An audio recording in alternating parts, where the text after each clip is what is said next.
Сәлем құрметті көрермен, бүгін ғылыми кітапханамызда кезекті ғылым жолы айдарының қонағы, география ғылымдарының докторы, құрмет орденінің иегері, ұстаз, саяхатшы ғалым Орденбек Білісбекұлы. Қош келдіңіз. Ұсынысымызды қабыл алып, сұхбат беруге келісім бергеніңізге рахмет.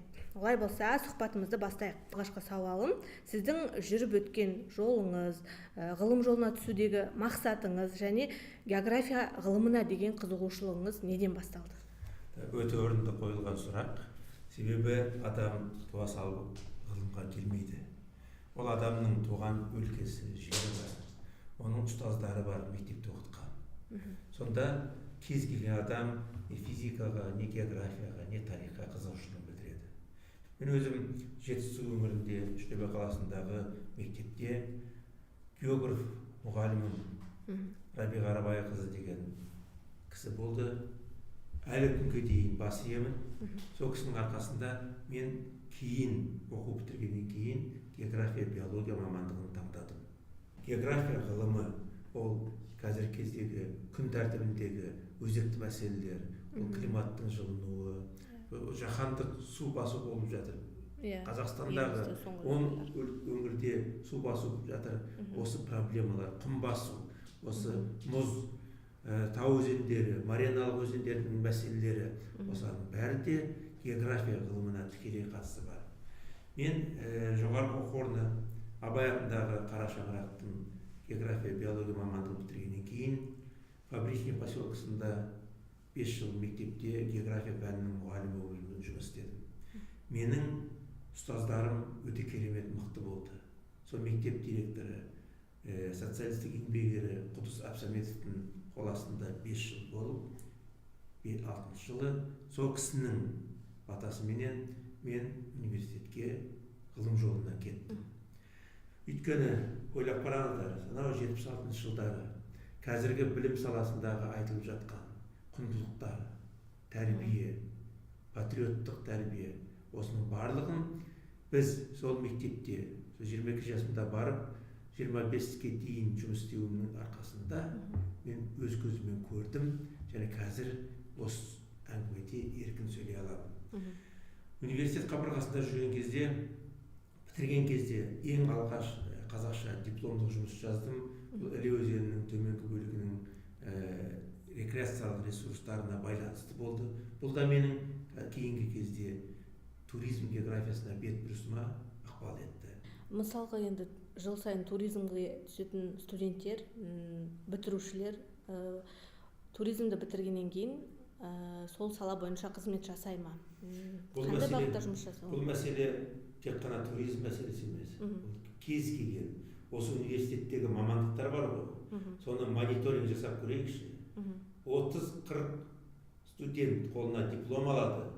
Оның біразы магистратураға түседі.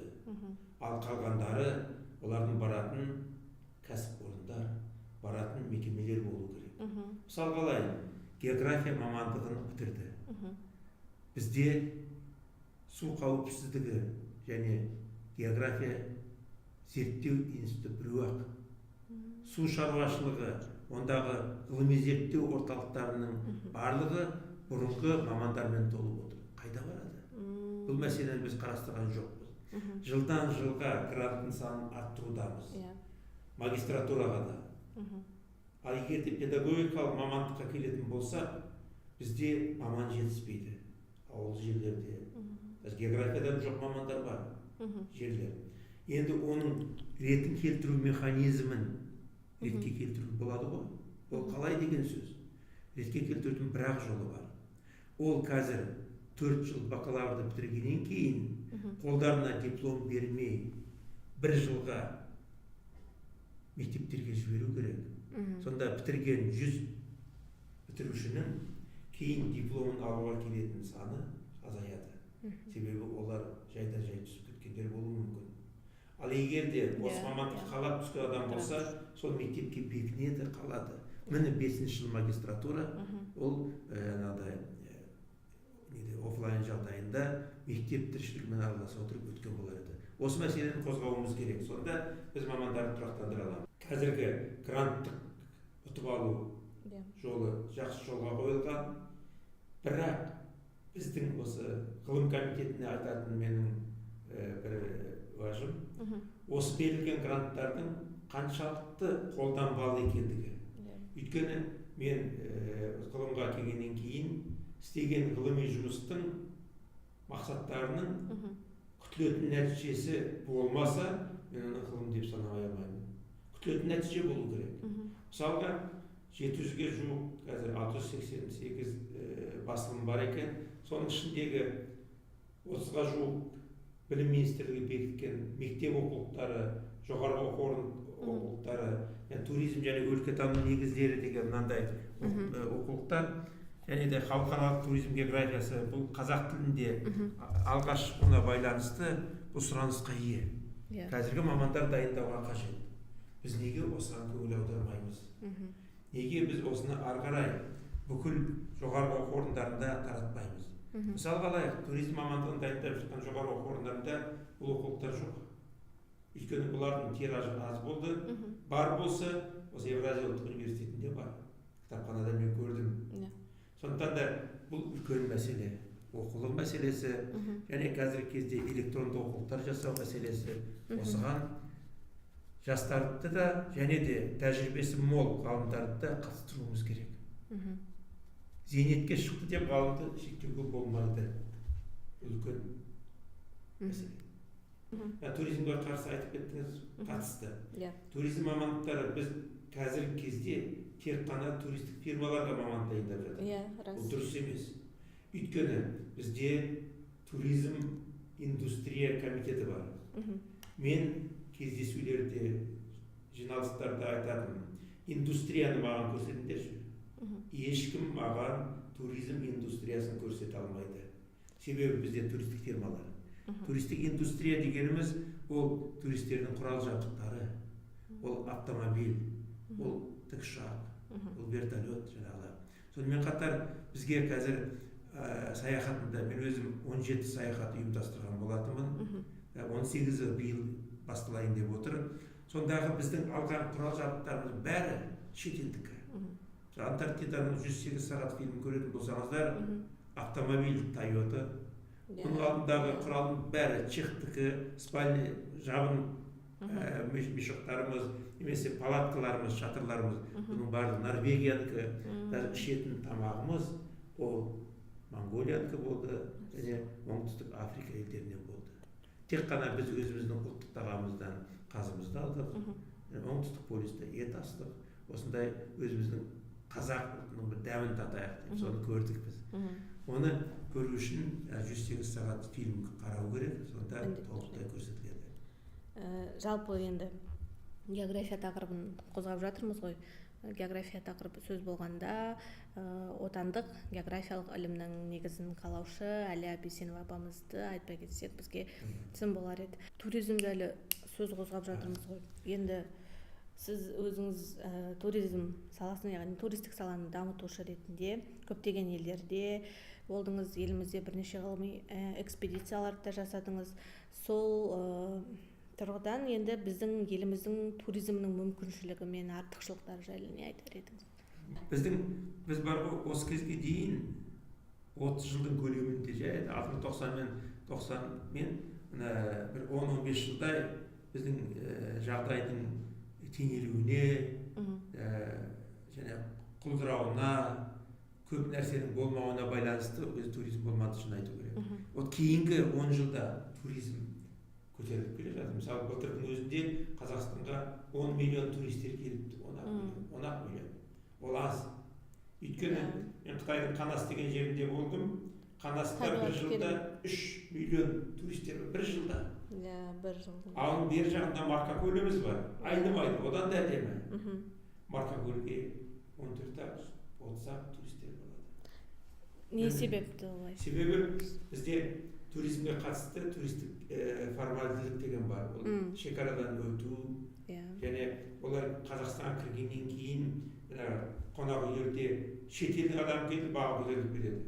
35 мыңдық жататын орынға біз 180 мың төлеген кезіміз болды. Шектеу қою керек. Бір жүйелі қорқу керек қой, алладан қорқу керек дейді. Жан жағына қарау керек қой. Егер бүгін ол 35 мыңнан туристерді қабылдаса, ол ертең тағы да артынан бірнеше туристер алып келеді. Бурабай да сол ғой. Алакөлдің жағасында сезон кезінде баға күрт өсіп кетеді. Оған бармай-ақ қояйық, анда су тасқыны кезінде, жер сілкінісі кезінде біздің азаматтардың такси бағасын қымбаттатып жіберу. Мына тиіп тұрған Қаскелеңге, Шамалғанға 30-40 мың сұрауы, бұл не? Бұл құндылықтың азайғаны. Халық рухани жаңғырудамыз дейміз. Бірақ сол рухани жаңғыруға көп азаматтар ілінбей жатыр. Қазір Facebook жүйесінде балағаттау, сөгу, біреу туралы басқа сөздер айту, дәлелсіз сөздер айту. Сондықтан да мен осындай жағдайды пайдаланып айтарым, бізде қажет па Facebook, TikTok деген. Кейбір елдерде жоқ қой, аман көріп жатыр. Мен Қытайға барғанда Facebook істемейді, TikTok көрген жоқпын, Instagramда даже WhatsAppпен шыға алмаймын. Зато менің көп уақытым кітапханада өзімнің жұмысыма қатысты, не болмаса барған қаланы көрікті әдемі жерлерін танысу, олардың ас мәзіріменен танысу мүмкін еді. Сондықтан бұны да ойластырған жөн, өйткені біздің қазіргі депутаттарымыздың ішінде мықтыларын көріп жүрміз, солар қозғаса уақыт болар еді. Енді туризмге деген көзқарас, ол шыны керек біздің елде жүргенде байқалмайды да, біздің қандай минус тұстарымыз болып жатыр. Алайда бірақ біз шетелге шыққанда елімізге сол сыртқы көзқараспен бір өңіліп қарасақ, қандай да бір кемшіл тұстары барын байқаймыз. Енді бізге де шетелден келетін туристер бар, бірақ сол туристер біздің әлеуметтік, экономикалық жағдайымызға қаншалықты инвестиция жасай алып жатыр? Өте орынды айтылған сұрақта. Себебі туризм бұл әлеуметтік, экономикалық саланы қозғаушы күшті, дұрыс ұйымдастырылған жағдайда келген шетелдің туристері, олар біздің 5 жұлдызды қонақүйлерге жақсы келмейді. Олар көру керек қазақтың киіз үйі, қазақтың этнографиясы, қазақтың салт дәстүрлері. Енді менде әр келген ғалымымызға қоятын білетсіз сұрақтар бар, бірақ ол сұрақтар төңірегі бұл ғылым саласынан бөлек, тікелей өзіңізге қатысты сұрақтар. Бірінші сұрақ, сіздің кішкентай әдеттеріңіз өміріңізге үлкен өзгерістер алып келген жағдаяттар болды ма? Мысалы, үнемі тұрақты түрде бір нәрсені жасай беру арқылы бір нәтижеге жеттім, не болмаса тағы бір қабілеттер болады ғой адамның бойында үздіксіз түрде жасалып тұратын сізге? Өте қызық сұрақ, және ауыр сұрақ. Зейнеткерден жасы 63 қой. Содан шыққан кейін адам екінші серпін алады. Екінші тыныс алады. Сол кезде мен ойлаймын да, ол бала кездегі бізде қалыптасқан әке-шешеміздің берген тәрбиесі. Себебі мен өзім 14 жасымда жұмыс істедім.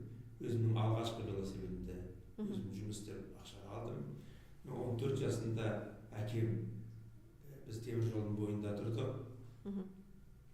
Кетіп бара жатқан жүк пойыздарынан көршінің балалары қарбыз, жүзім ұрлайды ғой. Бір-екі басқа арбыздың кигеннен кейін ұрлық дегенді жасатпайды. Болды, бір өтірік айтуды тоқтатты. Өйткені әкем беспартийный коммунист деп атады, бригадир болған соң қатаң болды. Сол бір студент кезімде бізде партия қатарында болды. Соның несі шығар, серпіні шығар. Одан кейін жамандау, ең жаман қасиет. Адамның негізгі жауапкершілігі ол дұрыс таңдау жасай білуіне тікелей себепті. Сол тұрғыдан келгенде сіздің дұрыс шешім қабылдай алуыңызға әсер ететін қандай қабілетіңіз? Дұрыс шешім қабылдауға мен адамды тыңдай білемін. Ақ пен қараны ажырата білу керек алдымен.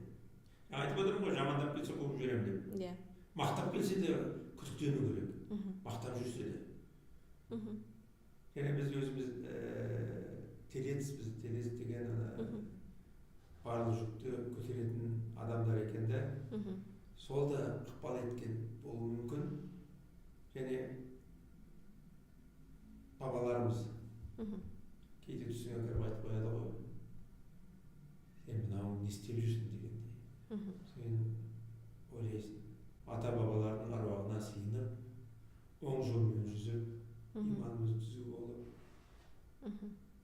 еңбегіміз адал болса, оны тарих кейін орнына қояды. Қазір қоймағанменен тарих орнына қояды. Бағана басында айттыңыз ғой, 93 жылы бір неңіз бар екен, мынау 49-дан кейін тағы құрмет орденіңіз бар екен. Бұл аралық өте ұзақ аралық. 49 жылдан кейін марапат жақсы қалған. Бірақ ол марапатты 40-50 жасында алсаңыз өзіңіз, сіз зейнеткерге дейін, или қазіргі жасқа дейін қарқыныңызды күшейтіп, одан да зор жұмыс берер едіңіз. Бір кездерде бізде ғылыми зерттеу институттары өте көп болды. Металлургияда, химияда да. Ауыр жылдары, 90 жылдары жоғалтып алдық қой. Бәрі жекешелендіріліп кетті. Қайтару керек, соның бәрін қалыптастыру керек. Баққа қазір кезде бізде сонда істеген адамдардың отырғанын пайдаланып, олар біледі. Қазір мысалы болашақтан келсін, ол Европадан, Америка және Жапониядан дәріс алып келді. Олардың бағыттары, олардың ұстанымдары өзгеше бізде басқаша. Соны ескеруіміз керек. Тағы бір сұрақ. Егер сізде барлық адамға бірдей сыйлық сыйлау мүмкіндігі болса, сіз не сыйлар едіңіз? Ол сұрақта бәлкім сіз барлық адамға бірдей жауапкершілікті сыйлар едіңіз. Барлығы бірдей жауапкершілікті болсын деген секілді. Сондай бір не сыйлар едіңіз? Әлі бұл сұрағым сәл түсініксіз деп. Сұрақ дұрыс сұрақ. Егер де ондай мүмкіндік болса, біз мысалы қазір айтып отырмын ғой, мен инабаттылықты, имандылықты ұстаныңдар деп. Бұл менің сөзім. Бұл сыйлық ретінде қабылдау керек те әр адам. Және адалдықты, шыншылдықты, ар, ұят, намыс дегенді. Біздің құндылықтардың ішінде қазір ар, ұят, намыс болмайды деген сөзді ұмытқандар көп. Осыны қайтарып алыңыздар. Егер де мүмкіндік болатын болса, бүкіл нәзір жандыларға гүл сыйлар едім. Қолымнан келсе. Бірақ мүмкіндігінше, одан кейін егер де мүмкіндік болатын болса, қаржы жағынан, барлық жағынан, балалар мен жастарға арналған туристік академия дейді, туристік спорт ойындарымен айналысатын лагерлер ашар едім. Ата-анасынан алып кетіп, балалардың қолында сотовый компьютер жоқ, тек қана тас көрмелеп, тау көрмелеп, суға жүзіп, арқан байлап дегендей дала жағдайында тіршілік істеу, тіршілік қауіпсіздігін ұйымдастыру, 20 күн дайындап үйіне қайтарар еді. Ал бұл қазір кімнің қолында бар? Бұл біздің қалталы азаматтардың қолында бар. Мысалы, мен саяхаттарымда айттым ғой, ұйымдастырып жүрген азаматтар ол өз ақшасы ғой. Бірақ та қазіргі Нұрлан Абдуов бұл Қазақстанның атын бүкіл Европа әлемге танытты. Гиннеске кіргеннен кейін, міне қазақстандықтар Антарктидаға автомобильмен барыпты. Ол кім екен деп біздің байрақты қарайды. Сапар Ысқақов ағамыздың 97 фильмдері бар. Дешті Қыпшақ туралы. Бабалар ізімен дейді, по следам предков. Оның әрбір фильмі, егер оны біз жанымызға жақын алатын болсақ, қарайтын болсақ, 30-40%, онда сіздер мен айтқан құндылықтардың намыс, ар, ұят дегенді түсінесіздер. Өйткені ол кісі бір кезде қазақтарда шекара болмаған, мемлекет болмаған деген сөзден кейін намысқа басып, өз қаржысына бүкіл елдерді аралай отырып, Қыпшақ біздің бабаларымыздың Европада, Индияда, солтүстік Америкада бар екендігін анықтап отыр. Ол ғылыми тұрғыда ДНК анализ жасау арқылы дәлелденіп отыр. Сол берілген фильмдерді айтушылар да бар, оның бәрі дұрыс емес деп. Және соның 30-40% шын болған жағдайда оның өзі үлкен нәтиже, ғылыми нәтиже. Өйткені ДНК алдамайды. ДНК ол үндістердің, өйткені мен осымен 23 күн мемлекетте болдым, 68 күн Парижге дейінгі саяхатына қатыстым. Грузияда Рахияшвили деген азамат отырды. ДНК алғаннан кейін оның арғы аталары қыпшақ екенін анықтадық қой. Сонда Рахия дегенде Швилиді алып тастап, арғы бабалары Рахия болған. Рахия түркі аты, қыпшақтың аты. Одан кейін өзге елде сұлтан болғанша, өз еліңде ұлтан бол деген артық хан, қыпшақтың ханы. Грузиндерді аман алып қалған. Біз сол Дидгор шайқасын болған жерде болдық. Грузиндер мен қазақтар келді, сендердің бабаларың бізді сақтап қалды деп. Аяғымызды жерге тигізбеді. Кейін Сапар ағамызды шақырып алып, премьер-министрдің өзі рахметін айтты. Міне осындай саяхаттар нәтиже беретін саяхаттар. Нәтиже бермейтін саяхаттар толып жатыр ғой. Барып, думандатып, айқайлатып, қайтып келеді, ақшаны жоғалтып. Сондықтан да біздің ұйымдастырып жүрген экспедициямыздың артында не кітап қалады. Мысалы Шоқанның экспедициясынан Покорованным пути Чокана Валиханова, ұлы Шоқан керуен жолымен деген 3 тілде кітап шықты, фильм шықты. Ал Антарктида 108 сағат деген фильм бар. Қазақстанның жаңағы 24 сағат табиғат құшағында деген 15 фильм, Қазақстанның бүкіл 15 туристік аймақтардың дестинациясын көрсететін фильм. Мені шақырған кезде жүргізуші ретінде мен бірақ условия жағдай қойдым. Мен өзім таңдаған жерде боламын. Ақшаларым жетпей қалды, неге шығысқа баратын. Жетпей қалды. Шығыстан басқа, шығыс пен батысқа бара алмадым. Бірақ қызықты, танымдық фильм, әсіресе тәрбиелік маңызы бар. Осындай фильм арқасында шығарамыз. Және соңғы сауал, қазір ғылыми кітапханамызда отырмыз ғой. Кітапхана сіздің өміріңізде қандай рөл атқарады және қаншалықты маңыздылыққа ие? Кітапхана деген кезде, мен кандидаттық жұмыс жасап жүрген кезде Москваның Крупская атындағы педагогикалық институтында Максаковский, Власова деген, Панчешникова деген ұлы ғалымдармен жұмыс істедім. Сонда ол кісілер айтатын, ғалым болатын адам МГУ-дің кітапханасында болу керек деп. Мен есіме түседі, МГУ-дің кітапханасында таңертеңнен кіріп кешке дейін отырғанымыз. Өйткені жан-жағына қарасам, керемет адамдар кітапқа беріліп кеткен. Ана фильм бар ғой, Москва слезам не верит дегенде бар ғой, бір кітапхана ішін көрсетеді. Тура сол көрініс, әдемі көрініс. Онда әңгімелескеннің өзі неге тұрады. Одан кейін мен өзім соңғы 10 шақты жыл болды кітап оқуды аздап шектедім. Оның алдында мүмкіндігінше тарихи кітаптарды оқитынмын, қарайтынмын. Гумилевтің кітабын қарадым, себебі этнос бесігі Қазақстанның киелі қасиетті жартастары деген бір кітап жазуға тура келді. Бір кітапханада жатыр. 3 тілде, ағылшын, қазақ, орыс тілінде. Соны жазу кезінде Гумилевқа сүйенуге тура келді. Одан кейін біздің Қазақстанда Торғай геоглифтары деген ашылды. Торғай жерінде свастикасы бар, 3-таған квадрат. Соларды. Соған байланысты Архаим деген жерді қарауға тура келді. Архаимнан кеткен адамдар сол жерден өтіп барып қалдырып кеткен. Ол қандай белгі?